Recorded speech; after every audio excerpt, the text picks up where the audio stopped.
अब हम बात करेंगे मेथड के बारे में कि कैसे हम पता करेंगे कि कोई गिवन फंक्शन हमारा ऑन टू है या इन टू। क्लियर। तो सबसे पहले बात करते हैं ऑन टू होता क्या है, फंक्शन को कब हम ऑन टू कहेंगे, उसकी डेफिनेशन क्या थी। अगर हम फंक्शन एफ को ले रहे हैं ए टू बी पर डिफाइन करके और ए सेट में एलिमेंट है x1 x2 x3 x4, B set में चलिए एलिमेंट है y1 y2 y3 and y4। अब हम फंक्शन को ऑन टू कब कहते हैं, जब बी सेट के हर एक एलिमेंट की ए में क्या हो, कम से कम एक प्री इमेज, कम से कम एक से ज़्यादा हो तो भी कोई समस्या नहीं है। अगर मैं x1 को y1 से रिलेट कर दूं, x2 को y2 से, x3 को भी y2 से और x4 को y3 से। अब आपसे पूछूं क्या ये फंक्शन ऑन टू है, तो आंसर क्या होगा। यहाँ पर एक एलिमेंट ऐसा मिल गया इस सेट में जिसकी कोई भी प्री इमेज नहीं है y4। अगर एक भी ऐसा एलिमेंट है जिसकी कोई प्री इमेज नहीं है तो हम इस फंक्शन को ऑन टू नहीं कह सकते। अब इस फंक्शन में अगर आपसे पूछा जाए डोमेन क्या है, तो डोमेन है ए सेट, और पूछा जाए कोडोमेन, तो कोडोमेन है हमारा B set. Clear. A domain और बी कोडोमेन अगर function A to B define है। अगर यहाँ पे आपसे पूछा जाए रेंज क्या है, तो रेंज में हम क्या करते हैं, बी के वो एलिमेंट लेते हैं जो ए के साथ रिलेटेड है, मतलब y1 y2 और y3, बी के वो एलिमेंट जिनकी ए में प्री इमेज है, तो ये फंक्शन के रेंज आ जाती है। अब हम इसको कह रहे हैं कि ये फंक्शन ऑन टू नहीं है, ये इन टू है, कारण कि ये y4 एक एलिमेंट बच गया जिसकी इधर कोई भी प्री इमेज नहीं है। तो अगर ऐसा हो, यहाँ पर y1 y2 y3 और यहाँ पर x1 x2 x3 x4 इस तरह से होता। अब इस केस में फंक्शन f में अगर मैं इस तरह से रिलेट कर रहा हूँ जैसे अभी किया था, इसमें y4 मैंने छोड़ दिया, देखो वही सेम उठा लिया फंक्शन, ये set a to b define है हमारा। अब इस फंक्शन को देखो, इसमें कोई भी एलिमेंट नहीं बच रहा, तो इस केस में ये तो इनटू था। क्लियर। और ये है ऑन टू। तो दोनों में फ़र्क क्या है, देखिए इसमें हमारे पास डोमेन तो वही है ए, इसमें भी वही थी डोमेन, डोमेन है हमारा set A, codomain set B है। ठीक है। और रेंज इसमें y1 y2 y3, यहाँ पर इसको बी लिखा था, चले इसे कुछ नाम बदल के बी डैश लिख लेते हैं, कोई बात नहीं। ठीक है। इसमें कोडोमेन बी डैश है। अब ये देखिए ये पूरा का पूरा जो रेंज आ रहा है वो बी डैश के इक्वली आ रहा है, तो इसका मतलब सिंपल सी बात है, अगर इसमें कोई भी एलिमेंट नहीं बच रहा जिसकी इधर प्री इमेज नहीं है, तो ये पूरा का पूरा बी डैश जो सेट है यानी कोडोमेन है वो किसके इक्वल होनी चाहिए, रेंज के। तो किसी भी फंक्शन को ऑन टू प्रूव करना है या ऑन टू है ये नहीं, ये चेक करना है, तो एक लाइन का सिंपल सा मेथड हो गया। अगर फंक्शन को चेक करना है ऑन टू है या नहीं, एफ इज ऑन टू, तो डबल इम्प्लाइज में सिंपल सी एक कंडीशन क्या, कोडोमेन इज इक्वल टू क्या होनी चाहिए, रेंज। बस इतना सा काम। कोडोमेन और रेंज अगर इक्वल है तो फंक्शन को हम ऑन टू कहेंगे, और फंक्शन ऑन टू है तो हम कह दे सकते हैं कि कोडोमेन और रेंज इक्वल है। तो किसी भी फंक्शन को हमें अगर चेक करना है ऑन टू है या इन टू, तो कुछ नहीं है, सिंपल काम करना है, हमें उसकी रेंज ढूंढनी है। और फंक्शन अगर बता रखा है कहाँ से कहाँ डिफ़ाइन है, अगर फंक्शन बोल रखा है कि ए टू बी डिफ़ाइन है, तो ए तो उसकी डोमेन होगी, बी होगी कोडोमेन, अगर कोडोमेन दे रखी है तो रेंज फाइंड आउट करो, बस कंपेयर कर लो बी के साथ।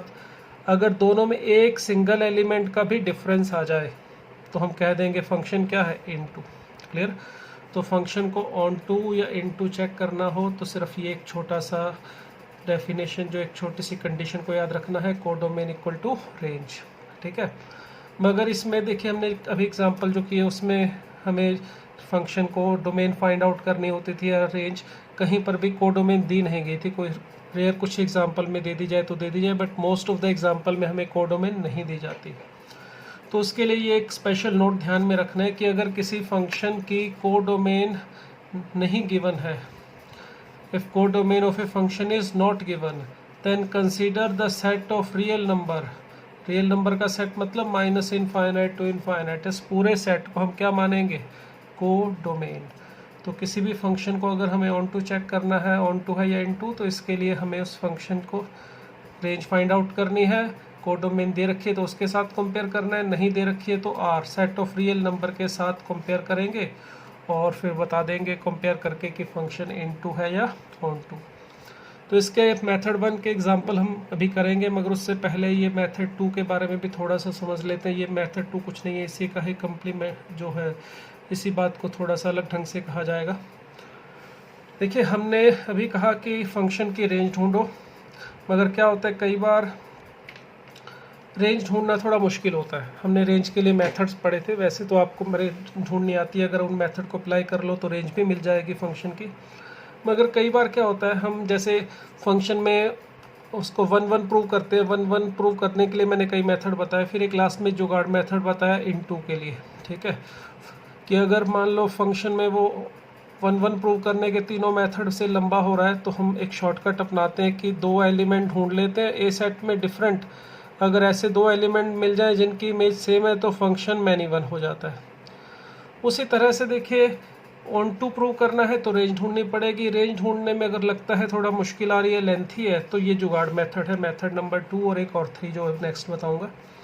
दोनों में एक ही काम है, जुगाड़ करना है। हमें क्या जुगाड़ करना है, अगर हम किसी तरह से एक एलिमेंट बी ढूंढ लें जो इधर किसी के साथ भी रिलेटेड नहीं है, अगर एक single element if there exist if it is possible to find at least 1 element in B, B क्या है कोडोमेन, अगर हम कोडोमेन में एक सिंगल एलिमेंट ऐसा ढूंढ लें, बस एक ही काफ़ी है, और ऐसा एलिमेंट जिसकी इधर कोई भी प्री इमेज नहीं है, ये गारंटी हो जाए इस बी की कोई प्री इमेज नहीं है, तो हम कह देंगे कि फंक्शन क्या है इनटू, ठीक है। मगर ये हिट एंड ट्रायल से ढूंढना पड़ेगा, थोड़ा सा दिमाग लगाना पड़ेगा, ऐसे सीधा सीधा नहीं मिलता है।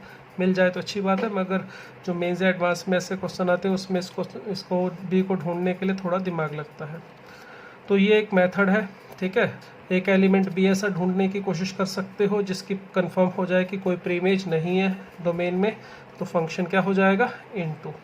ये ऑन टू के लिए मेथड नहीं है, ये इनटू के लिए। ऑन टू के लिए सिर्फ एक ही मेथड है, कोडोमेन इक्वल टू रेंज।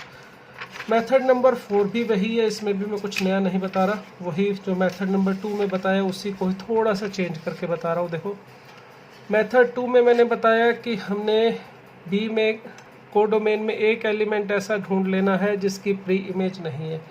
यहाँ पे मेथड क्या है देखिए, पहले मेथड नंबर 3 जो है, if it is difficult to find the range but it is easy to prove that whatever be the range but it must be proper subset of codomain. मतलब क्या है, अगर किसी फंक्शन में हम range ढूंढ ना पाए मगर इतना पता कर ले और जो भी रेंज आएगी वो कोडोमेन का सबसेट होगी, वो भी कैसा, प्रॉपर सबसेट।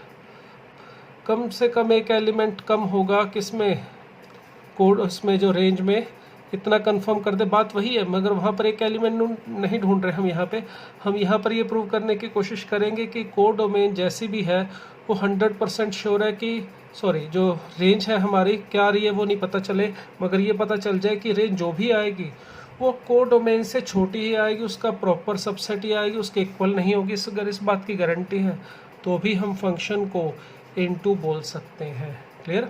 तो अगर रेंज ना ढूंढे मगर ये गारंटी दे दे कि रेंज जो भी आएगी वो कोडोमेन का सबसेट होगी, प्रॉपर सबसेट उससे छोटी होगी, इस बात की गारंटी हो, तो भी हम बोल सकते हैं कि फंक्शन इनटू होगा। क्लियर। अब इसको कुछ एग्जांपल्स में अप्लाई करते हैं, ठीक है, फिर उसके बाद हम देखेंगे कि किस तरह से फंक्शन को प्रूव करना है इसमें एग्जांपल्स में।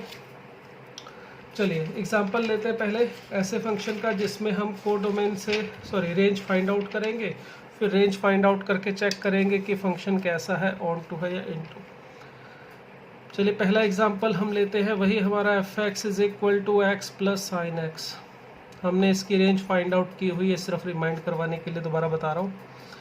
इस फंक्शन में हमें कोडोमेन तो नहीं दे रखी है, तो इसका मतलब कोडोमेन हम क्या मान के चलेंगे, r, ठीक है।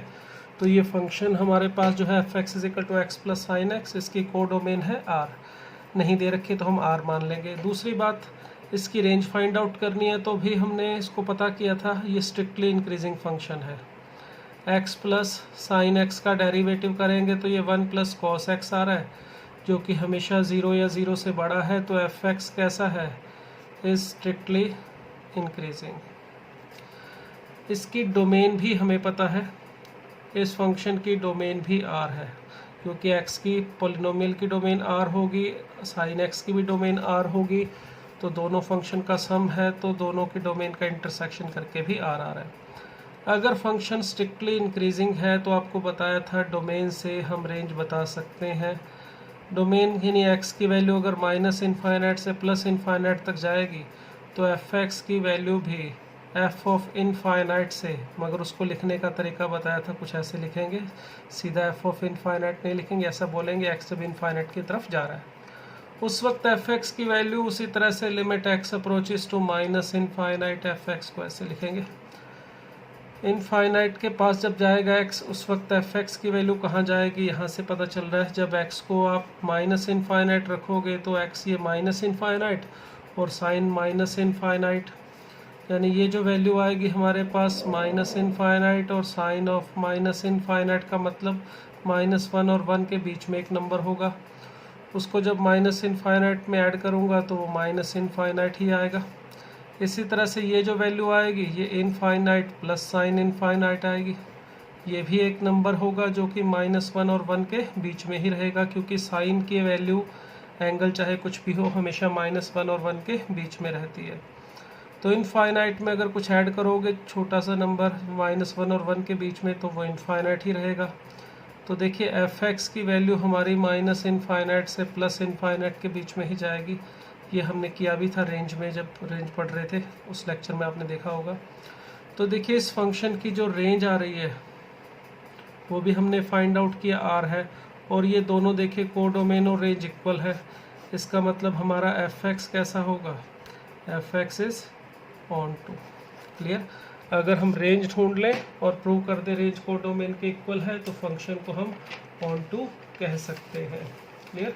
चलिए एक एग्जांपल और लेते हैं, हमें चेक करना है इस एग्जांपल में फंक्शन ऑन टू है या इन टू। फंक्शन है हमारे पास f x is equal to 6 power mod x minus 6 power minus x. Clear. ये दिया है हमें, और हमें चेक करना है कि ये फंक्शन कैसा होगा, ऑन टू या इन टू। तो इसके लिए देखिए यहाँ पर अगर फंक्शन को चेक करना है कि ये ऑन टू है या इन टू, इसमें यहाँ पर मोड दिखाई दे रहा है, तो पहले इस मोड का इलाज करते हैं। तो इस मोड का इलाज करने के लिए देखिए अगर x पॉजिटिव होगा तो मोड x की वैल्यू कितनी होगी, x, तो ये बनेगा 6 power x minus 6 power minus x. अगर x नेगेटिव है तो यहाँ पर मोड x की वैल्यू क्या होगी, माइनस एक्स। तो देखिए यहाँ पर ये जो आ जाएगा वो आएगा 0। तो फंक्शन की वैल्यू क्या आ रही है, देखिए एफ एक्स की वैल्यू आ रही है, इसको भी अगर मैं एलसीएम लेके लिख दूँ 6 पावर माइनस एक्स को 1/6 पावर एक्स ऐसे लिख दूँ तो ये 6 power 2x minus 1 upon 6 power x, ये कुछ ऐसे मिल रहा है। मगर ये डेफिनेशन आ रही है जब x 0 से बड़ा होगा, और यहाँ पर 0 ही आ रहा है जब x लेस देन 0 होगा। क्लियर। ये हमने एफ एक्स को थोड़ा सिंप्लीफाई करके लिख लिया। हमें चेक करना है कि ये फंक्शन कैसा है, ऑन टू है या इन टू। तो उसके लिए देखिए अगर हम इसकी रेंज ढूंढना चाहें तो रेंज भी ढूंढ सकते हैं, उसके लिए आपको इसकी रेंज ढूंढनी पड़ेगी। और अगर आप बिना रेंज ढूंढे करना चाहते हो तो देखिए एक चीज़ यहाँ से श्योर है, क्या है श्योरिटी, ये जो x जब नेगेटिव है तब तो एफ एक्स की वैल्यू 0 ही है, यानी x की वैल्यू जब 0 से कम होगी तो एफ एक्स 0 के अलावा और कोई वैल्यू ले ही नहीं रहा। जब x पॉजिटिव है उस वक्त देखो 6 पावर 2x की जो वैल्यू होगी वो 6 पावर, देखिए यहाँ पर अगर x 0 से बड़ा है तो 2x भी आप कह सकते हो कि 0 से बड़ा होगा, तो 6 पावर 2x जो है 6 पावर 0 से यानी कि 1 से बड़ा होगा। क्लियर। तो 6 पावर 2x अगर 1 से बड़ा है तो इसका मतलब हुआ 6 पावर 2x माइनस 1 एक पॉजिटिव वैल्यू होगी या नॉन नेगेटिव कह सकते हो। अगर ये वाली वैल्यू 0 से बड़ी है तो ये 6 power 2x minus 1 upon 6 power x ये भी 0 से बड़ा ही आएगा। इसकी जो वैल्यू आएगी वो मिनिमम आएगी 0 जब x इज इक्वल टू 0 होगा, उसके बाद तो ये वैल्यू बढ़ती जाएगी।